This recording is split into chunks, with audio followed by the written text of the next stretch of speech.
my question is this a miracle of multiplication?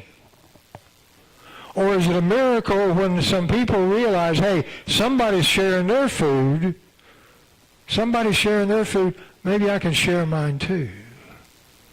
And so it's not so much a miracle of multiplication as it is a miracle of sharing. A miracle of sharing. Either way, look what happens. Either way, the people are fed. You know, this is sort of a precursor to a communion service, I think. And we're going to serve communion this morning. And that's part of the tie-in. That feeding of the 5,000, you know, it's a situation where people were gathered because they were hungry. They had heard something about this Jesus. They realized that this man, there was something special about him. He had a charisma about him that people related to. He was touching the lives of people. And what does Matthew says? As the people were gathering, what was he doing?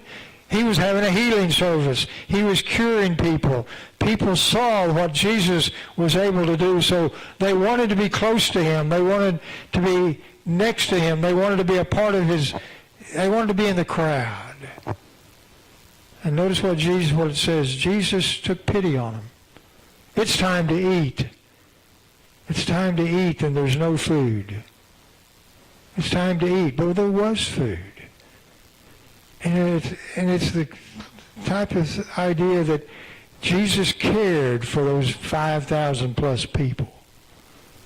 Jesus cared for them.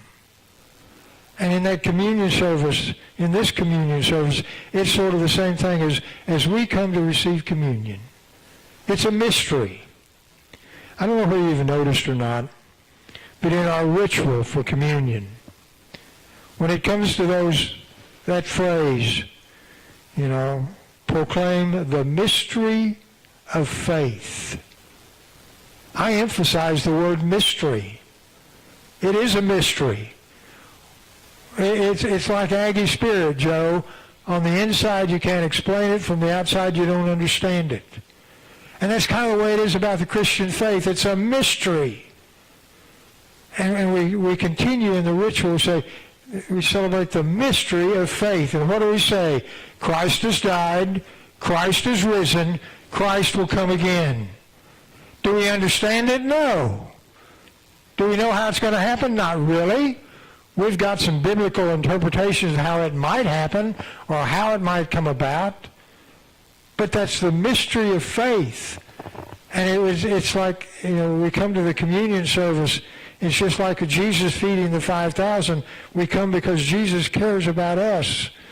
And as we continue to live the life that God has called us to live, it's that mystery of faith. We don't understand it. We can't explain it because it's a mystery. That Christ has died, Christ has risen, Christ will come again. And so for me, this feeding of the 5,000, it's a miracle of sharing. It's a miracle not only of the people sharing the food that they already had, saw somebody else give it up, but it's also a sharing of God's concern, a sharing of God's love. That as we come to communion, we've prayed for our sins to be forgiven. We come to communion, it's a time of grace, that God gives us the grace of caring. God gives us the grace of love. And you know, the disciples, I like it also when it says, Jesus told the disciples, you take care of them. And that's kind of what he's telling us. You take care of them.